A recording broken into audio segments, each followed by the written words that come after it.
It's the Go Gopher Podcast with Mike Grimm, episode number 126. I am Mike Grimm, voice of the Golden Gophers, and welcome back to the podcast. We're talking basketball this week on the Go Gopher Podcast as we get a summer basketball update from head coach Ben Johnson, who has a revamped roster and a lot of excitement about how it is taking shape. We'll hear from Ben on the newcomers, the returners, plans for the summer, and the ever-changing landscape of college hoops. Our Go Gopher Podcast is presented by alumni-owned Sunbelt Business Advisors and True North Mergers and Acquisitions. If you're a business founder planning to exit your business, start by contacting Sunbelt Business Advisors and True North Mergers and Acquisitions. Sunbelt serves more businesses up to $5 million in revenue than anyone, and True North M&A serves companies with revenues up to $150 million. Get it confidential, no cost, no obligation. Business valuation started today. Hey, make the most of your life's work. Visit sunbeltminnesota.com or tnma.com today. Affinity Plus Federal Credit Union is also a big sponsor of the Go Gopher Podcast. Life math is complicated, and Affinity Plus Federal Credit Union makes it easier with local financial experts available to help in person or virtually. You should go to affinityplus.org/Go Gophers for more info. We're podcasting episode 126 from the Aquarius Home Services studio. We invite you to subscribe to the podcast. It's free to do so. You can go back and listen to the Go Gopher Podcast from previous weeks. Last episode, for example, we had a terrific conversation with Gopher basketball player Parker Fox and former Gopher women's hockey player Taylor Heisey. It was fabulous, and we invite you to go back and have a listen. Again, it's free to subscribe and free to listen at any time. This week, we have Gopher basketball head coach Ben Johnson with us. He'll join me next on the Go Gopher Podcast, episode 126.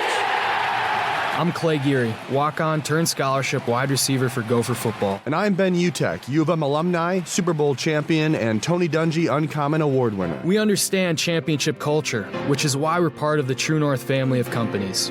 True North invests in only elite teams, like the champion team at Sunbelt Business Advisors, Minnesota's largest seller of companies. To learn more about True North and our diverse family of independently owned companies, visit TrueNorthEquityPartners.com. Beta Bay Boat Club offers a limited number of season-long memberships in our private club and half-day or full-day pontoon boat rentals on Lake Minnetonka. Members have the opportunity to play on luxurious pontoon boats as well as a variety of well-appointed deck boats, speedboats, and offshore boats.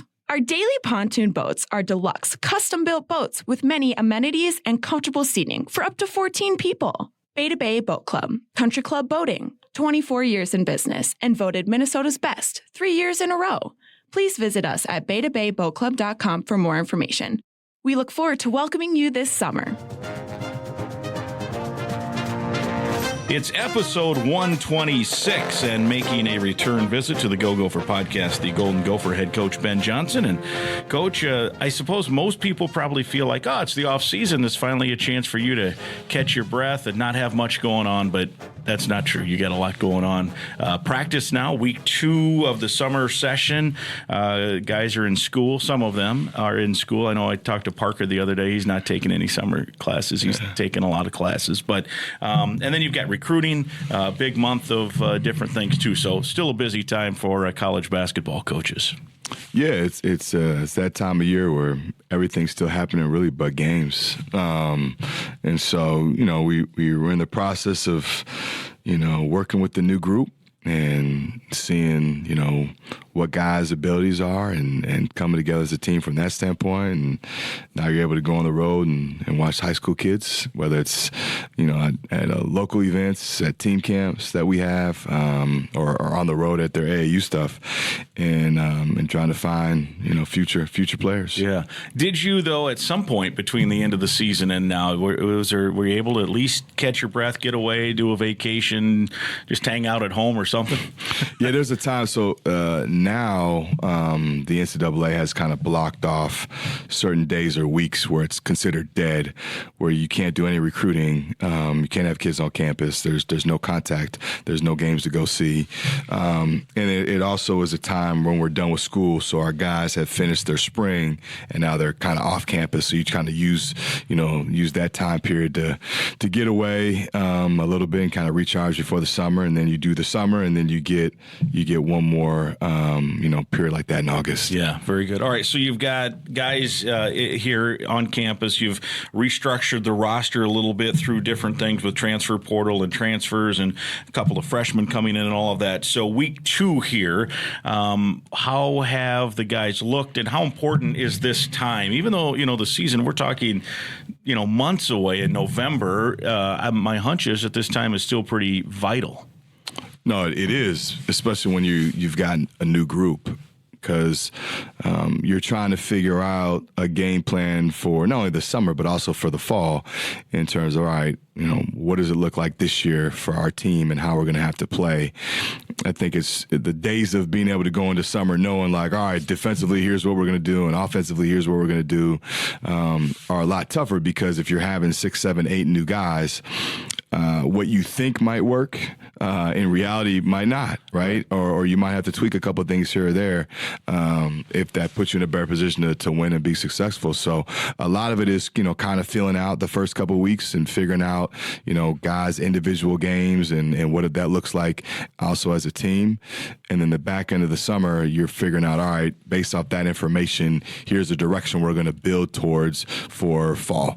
And so I think, this time is more valuable than ever when you have a new group of just, figuring all that stuff out. Yeah, and learning the roster. I remember last year you talked at different times about varying new players that, it's almost, I don't know if it was PJ or somebody talked about you recruit high schoolers and it's kind of a long-term relationship. You recruit transfers and it's speed dating a little bit, right? Especially when it's this many. I remember you talked about Mike Mitchell. Hey, we loved him on tape. Elijah Hawkins loved him on tape, but you really don't know for sure, even though you do as much homework as you can. So now is this, as you're kind of learning here in the early part of it, what's your impression of those 5 transfers that have come in now? Yeah, no, I'm really positive with it. There's 6, I think, 6 transfers. Yeah, I'm really, really positive with it. I think we were intentional with getting guys that had multiple years under their belt and guys that were older because although, offensively what they do and defensively what they do is different than what we do here, they still understand the base of rotations or coverages or communication, spacing offensively, tempo, pace offensively, what a good shot truly is.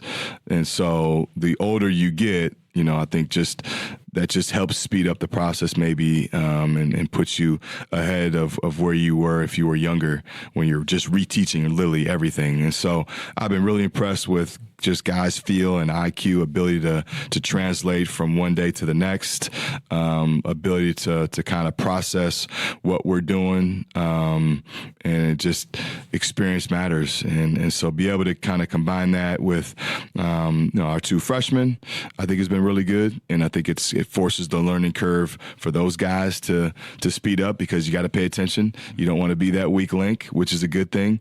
But just I think the overall IQ and feel with an older team has been pretty fun. And it's just a changing time. First of all, I'm writing down notes here, getting ready for this, and it's year 4 now for you as we enter. Now we're still, as we mentioned, a few months away.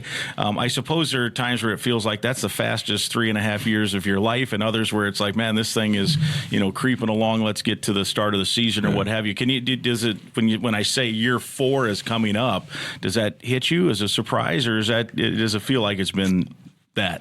It's weird. A lot has changed in just the landscape. I was talking with one of our players this morning, and my first year, you were just dealing with COVID, an extra year, and the reinvention of the portal. Yeah. And if you would have told me then that we were going to talk about, NIL and paying players and this and that, 2.5 years later. So from that standpoint, I feel like a lot has changed and it's gone by quickly. But then also you're looking at it and you're going, as you're building and you're going through that process, sometimes you want it now. Yeah. And sometimes that can seem a little bit delayed, but already now going into year 4, you're in this climate, figuring out even more each day, like what works here, and what that looks like, and you get with each day more and more comfortable with, that's that true building process. And I thought this year was the necessary step that we had to take to get 9 league wins and to make postseason play, and now we're looking to build upon that.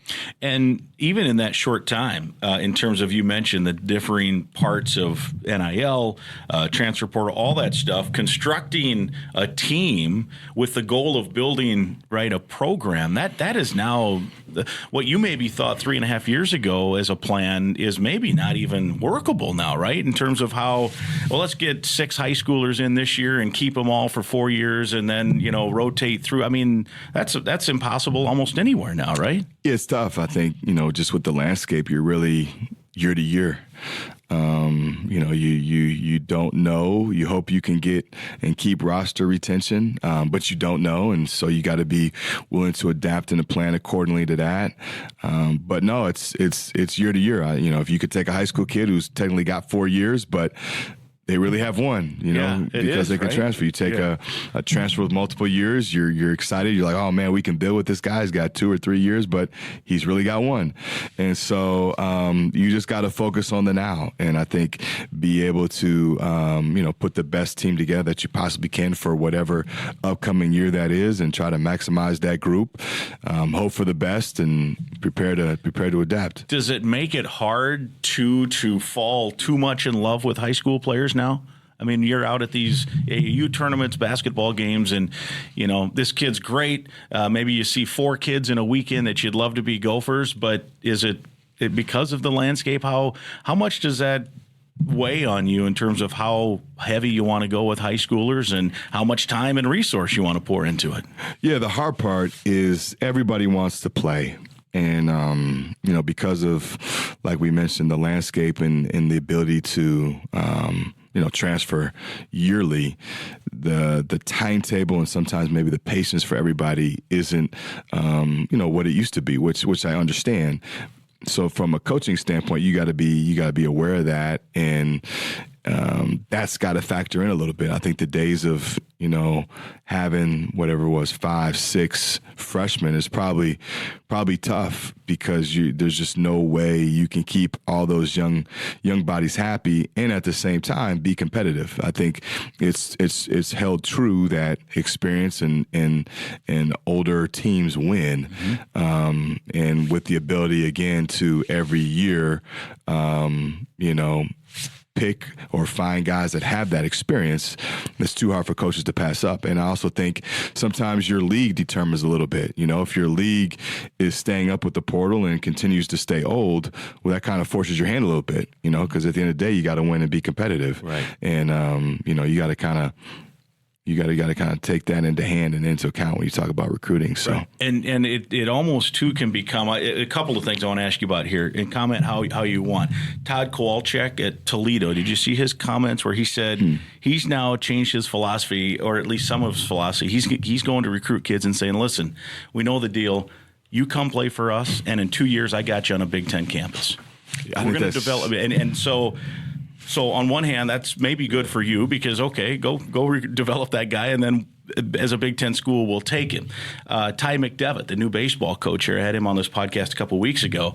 He commented, and it just struck me. It's totally true. He's like, and Minnesota's in a tricky spot for baseball, right? So he's like, we're going to have 15 kids from Minnesota that are going to go south and play in the SEC or the Big 12 or the ACC.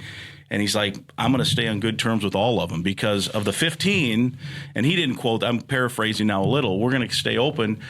5 might get homesick, might not work out for another 1 or 2. And now we got kids that will be eager to come. So that would have not been the case, right? Could you imagine John Anderson 20 years ago telling kids, yeah, go play at Kentucky, and if it works, great. If not, come on back. But that's the reality of it. Todd Kowalczyk saying, hey, come play 2 years and we'll get you to a Big Ten campus. I would think even at Minnesota, there might be high schoolers now that borderline, are they Big Ten players or not? Hey, go play it. I'm just to throw a school out. Go. Hey, we love you. It's like hockey's been doing for years. Bob Motz goes, hey, go to juniors, and then if we like you, we'll nab you.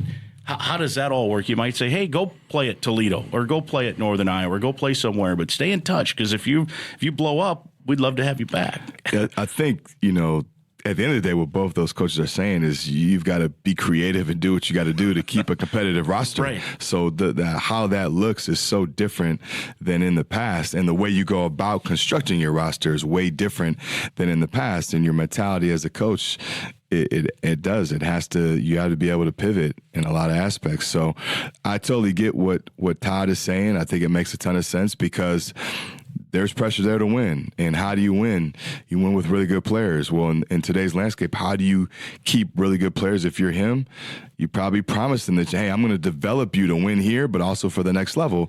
Because the reality is, if you have somebody good, you're not having them for 4 years. Yeah. That's just... He's got to embrace whatever his situation is, right? So how can you flip it and embrace it, but also embrace it so it works out in your favor?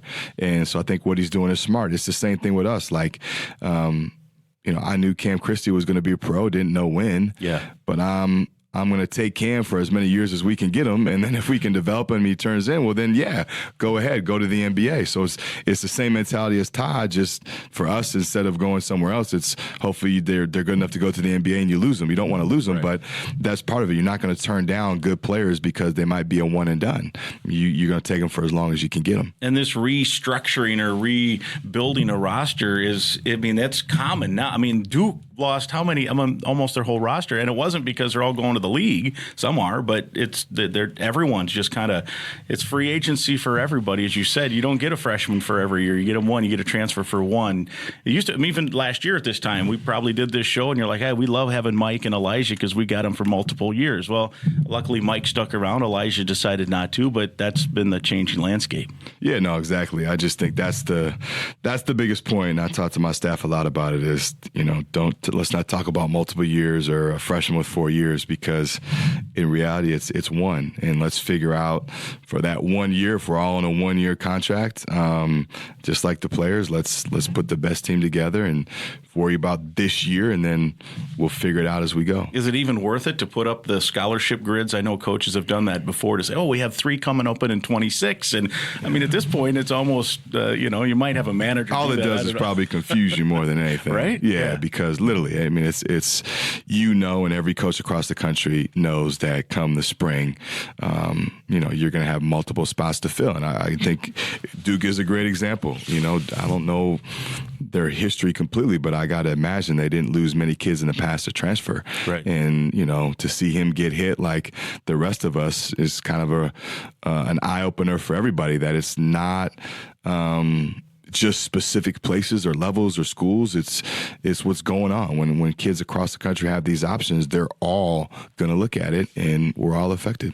All right, 2 more quick ones on that, then we'll take a break and talk about the summer and the team that you have assembled here. Do you as a coach, I know you burrow in because you're building your current team, but do you also take the wider look? I talked to some Gopher fans, and they're, in terms of the landscape of college athletics, they're like, man, this is hard. New players every year. It used to be we get to watch Ben Johnson come in. Well, you came in as a transfer, but whoever. Blake Hofffarber comes in. He's a freshman, and we get to cheer for him for 4 years and see him develop and grow, and then he comes back to Williams Arena. Because sometimes that worries me, too. What's Alumni Day going to look like in 20 years, right? You got all these guys that are coming for what. In terms of the interest and passionate fans who are going to kick out money for either NIL or season tickets or donations as boosters to help with facilities. You hear this all the time. College athletics is ruining itself. I don't know about that, but what, if any, concerns do you have about just the connection that programs can make to fans? Yeah, I think it is different. I get from the fan perspective when there's turnover like there is. It can get confusing. It can get hard. It can get just weird from a fan standpoint. But I think that the product is going to remain the same. We're going to be a competitive group. We're going to be a group that's going to be able to, hopefully build and grow and win and be a fun team to watch. And so from that standpoint, you want there to be that fan involvement. I also think now more than ever, every dollar matters, and fans have more impact than ever on what a roster looks like, and the talent level on that roster, and the ability on that roster, and the makeup of that roster, the retention of that roster. And so, it's to say no quotes, kind of the new normal. It is what it is. It's not going to change. Everybody's dealing with it. And now, how do we find ways to, I guess from a fan's perspective, keep the engagement? And that's where programs, I think, got to do their job with what things look like social media-wise, maybe even, so that fans, there's not new faces all of a sudden, that they feel like they're getting to know them throughout the summer. And, keeping that engagement there through social media stuff, because it is important. Without fans, you can't build a program, and you can't sustain a program. I mean, they're just as important as the players. They really are. And especially when you're talking about in season with attendance at games, and making Williams Arena an event, and making it somewhere that's difficult to play. And so I definitely understand from a fan standpoint that it is different. And sometimes when it's so different, it can seem overwhelming a little bit. But I still think at the end of the day, we're still going to have a good product that we would love for them to support. Yeah, and it's the new norm. I mean, now you just have to get used to it. On top of which, because of NIL, there's never been more access for fans to connect, right? On the flip side, I mean, it's, hey, we don't know anybody, but if you have the wherewithal and you have the ambition, you maybe have some money, you can do any. I saw our buddy Dean Miller took some dudes out golfing the other day. I mean, that probably was against the rules 5 years ago, right? To give them access to a nice course and play golf. Yeah, no, it's there's a lot more accessibility. There's a lot more, fan experiences to be had. A lot more engagement opportunities to be had. There's definitely less rules, which is I think probably a good thing. And so I would love to be as creative as we can for us to be able to support our guys and our program and all aspects like that. Indeed. Well, Coach, stand by just for a second. I want to talk for a minute about Affinity Plus. It's your local credit union, proudly serving Minnesota since 1930. If you're a current Gopher student or a proud Gopher alum, you are eligible to join this financial that wants to build a meaningful banking relationship and put you first. They're people-centered, perfect for Gophers. Meet with a local employee at any of their branches statewide, including right off campus in Minneapolis and University. To learn more or find other ways to connect, visit affinityplus.org/Go Gophers. That's affinityplus.org/Go Gophers. Affinity Plus Federal Credit Union, federally insured by NCUA and proud sponsor of the Go Gopher Podcast. All right, let's talk about this team now coming up, and we'll just go through just a thumbnail, like maybe go through each guy and give us a Cliff Notes version of what fans can expect. Just this is maybe for some fans the first time they're really getting a chance to hear from you about each one of these guys. We'll start with the four guys, scholarship players we're talking now that are coming back, two starters, Garcia and Mike Mitchell. And I talked to Coach Thorson out at a Gopher golf event last week, and he is so pumped up about Dawson and how good he's looked and the leadership role he's taken on. I'm guessing you echo that. So year 3 now for Dawson here as a Gopher, and I know he's excited, and I figure you got to be too. Yeah, no, I think for Dawson, it's there's a lot to be attained. Look at some of the individual accolades that I know when you're a guy that's put in the time are rewarding to chase. You look at from the team aspect, being able to move the needle to another postseason, back-to-back postseason, I think is something that has motivated him. I think he's the leading returning scorer in the Big Ten.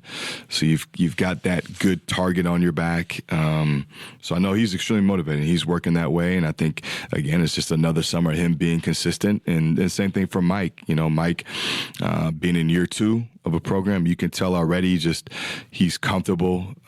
He's playing like a veteran. He's playing like a second-year older guy that's been in a system that you want. He's showing flashes of growth from that department. He's just got a good energy, good vibe, good way about him right now, and he's playing really good basketball. So, those two guys kind of leading the charge because they've got the experience in our program, and setting the tone this summer is going to be really important. And then Parker Fox is back. and we weren't sure if he would be back. He had that great. I thought his last 10 or 12 games really, went from early in the year trying to get his feet under him, knowing how his knee's going to feel. You working on what's his role here, and then eventually, as it worked out, he's making game-winning steals to win NIT games in a tough place. So what do you foresee from him, and what's he been providing here this summer? Yeah, I think, it is that leadership. It's that veteran want to. It's the culture piece. It's the work ethic every day. Obviously with him, it's, being able to build on his health, for him to be able to, knock on wood, right. Play in every game and be competitive in every game and log minutes every game like he did. Coming off his injuries was huge, was the first step just to get him out there. And so now it's continued to build on his health and be able to, gain some weight in the weight room and gain some strength and gain even more confidence. Same thing with Caden Betts. Caden's a guy that has gone through developmental process and has paid his dues, and now it's his time a little bit. He's got a window, and I want him to attack it and capitalize on it. He's got great size. His body looks unbelievable. He's a guy that, again, like Mike, like Dawson, like Parker, because he's been in our system, feels really comfortable both sides of the basketball, and so now I want him to play free and really attack this summer. Is there something with him, too, in regard to he didn't play a lot last year? He got in some games, but he's back. Because, as you said, there's some guys that if they're not playing, they're just going to walk out the door. And I'm guessing in today's environment, if you felt he wasn't going to contribute, you'd have said, yeah, let's part ways. We'll have a little divorce here. We'll find you a spot, or you go find a spot. But this is a case where a kid stuck it out. Now he's going to get his chance again. Yeah, he has, and credit to him. It's not always easy when you're the guy watching more than playing. But he and his family have been unbelievable from day one with just the plan that we have for KB, and he knows, with experience comes probably a little bit more opportunity because there's that trust factor there with a head coach. And, I trust him. He's been in our program. He knows our system. And now, more than anything, it's about him going out in there and just letting it rip. We've talked a lot about that. Like, what to do. Now go out there and play kind of reckless and let it rip and be who you are. Because when he does that, he does a lot of good things. And, we're going to need KB to be a contributor. All right, we've got 6 transfers here, so Michelle's given us that we got to hurry through these cliff notes. We got Frank Mitchell, Canisius from Toronto. Grew up a hockey player. Now he's playing basketball because he's big and tall and strong and fast. He is. Frank's a great addition. Just personality alone. He's got a presence to him. He's about the right stuff.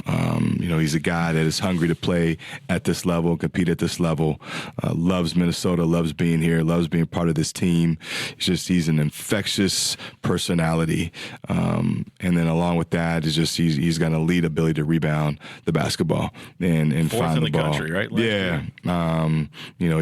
He's got great hands. He's got great ability to just pursue, rebounds outside of his range. Pretty skilled. You can run stuff through him. He can be a play-through big at the elbow as well as in the post. So we're excited about, his development and growth this summer. Trey Edmonds, Texas San Antonio. I think we faced him, right, in the non-conference schedule this past year? We did. And, Trey was always really intriguing. You see him on film and then you see him live, and he's got true height, true size. He's got some things that it's hard to teach, which is athleticism and speed at his size. And so to be able to get a guy that's versatile, can play the 5, can play the 4, but can play above the rim, can defend a ball screen, is athletic enough to make, plays that we need to make plays at the rim in our league. He adds great depth to our team and to our front court. He's an incredible worker. And again, another guy that is just eager for this opportunity and this stage, and his work has shown that. His dad was a stud player at Colorado back in the day with Chauncey Billups. All right, from Oregon, Brennan Rigsby, a good outside shooting threat, it sounds like. Yeah, Brennan, he's got an ability to score the ball, and I love the fact that he came from a program that I have a ton of respect for, and has made the NCAA tournament and had really good players. And I know Dana does a great job not only in games but in practice, so he knows what winning looks like, right. What those habits are. But he's an underrated athlete, explosive, can get stuff off the bounce, can obviously shoot and from a catch and shoot standpoint, but he just his ability to create offense, I think, is something that we're going to be able to lean on, and just his overall experience at this level of, again, winning basketball and winning habits. And then the other three transfers, all with some Minnesota connections. Femi Odekali, formative years in St. Cloud, went to Pitt, Seton Hall, New Mexico State. Minnesota's his four-stop. What do we see from him? Yeah, Femi reminds me a lot of a guard I had at Xavier. Just a physical, tough, downhill, interchangeable, wing guard, a guy that has an unbelievable experience and has played at the Power 5 level at two different spots with coaches that I respect, and you can see that in his game. Plays extremely hard, but he's got a feel for him. He does a lot of the little things really well, and he's a piece that we needed to have because he's versatile defensively. He can guard big wings. He can guard small fours. You can do a lot of things with him. He's good enough and skilled enough where he can play in pick and roll. But just his experience of being in tough physical programs is what really drew me to him. And, the fact that he did spend some time here in Minnesota, he's been a guy that I think has always kind of followed Gopher basketball. So this is a cool place for him to be. He's excited to be here, and you want to continue to have people like that. Yeah, he went St. Cloud to Brooklyn. What a move that was. We'll have to find out more about that as the year goes on. Caleb Williams, we saw him at the barn at McAllister. One, he's probably a smart kid, right, coming in. What's he look like in practice now? Yeah, no, Caleb's been good. Caleb's a guy that, obviously we got to see firsthand, but a guy that, I think fits well. You can never undervalue the ability to shoot the basketball. And he's a guy that can definitely do that and can make shots and is older enough where he can challenge, a guy like Isaac or Mike, and Brennan can strengthen our backcourt and has got the experience.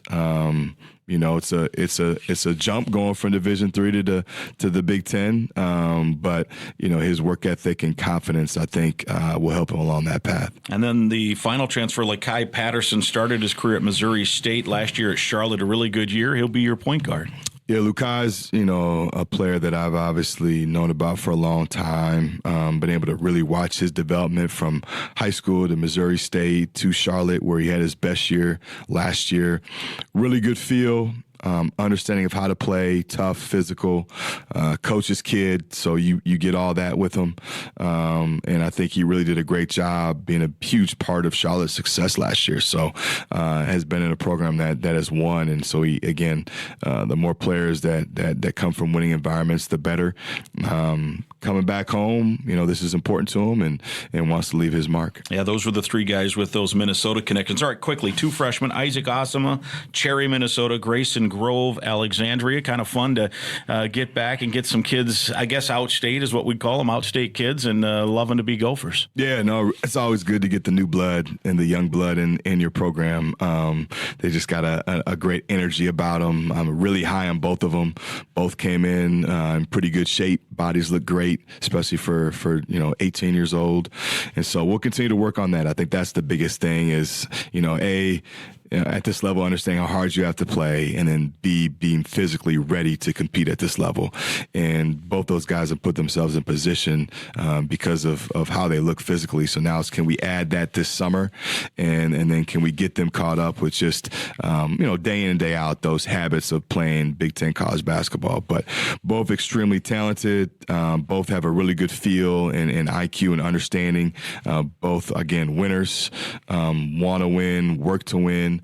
and want to be coached and developed. And so I'm extremely excited about where they're at now, but also where they're going to be even after these 8 weeks, because their sponges and their talent, I think, is going to catch up pretty quickly to all the other stuff. And when you have a high talent level, you're able to be competitive and produce and compete. Yeah, cool. Sidebar on Isaac. He was enrolled in summer school here, but was still playing in the high school baseball tournament last week, which was kind of cool. Yeah, you made a couple trips back and forth, competing in that. I know it was, it was fun for him because you're in the state tournament and you're playing baseball, and it's the last true high school experience you have.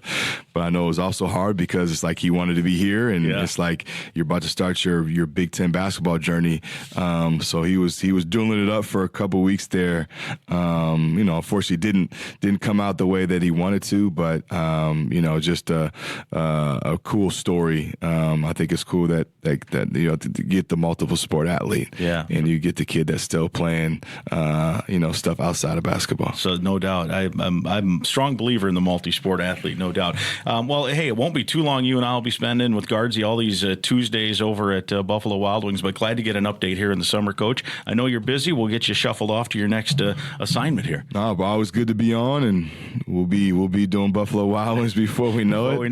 But no, I appreciate it. All right, very good. He's the head coach, Ben Johnson. It's episode 126. My thanks to Gopher head coach Ben Johnson with a big-time informative summer update on his men's basketball team. I hope you enjoyed hearing from him as much as I enjoyed chatting with him. Episode 126 is presented by Sunbelt Business Advisors and True North Mergers and Acquisitions. If you're buying or selling a business, visit sunbeltminnesota.com or tnma.com. We're also partnered with Affinity Plus Federal Credit Union, a locally member-owned full-service financial invested in you. You can learn more at affinityplus.org/Go Gophers. That's affinityplus.org/Go Gophers. Again, I'd invite you to listen to past podcasts, and please right now click the subscribe button to the Go Gopher podcast. It's free to subscribe and free to listen at any time. And please share the link to the podcast with others so they can subscribe and listen as well. And if you enjoyed the podcast, please give some positive feedback. We'll talk again next week.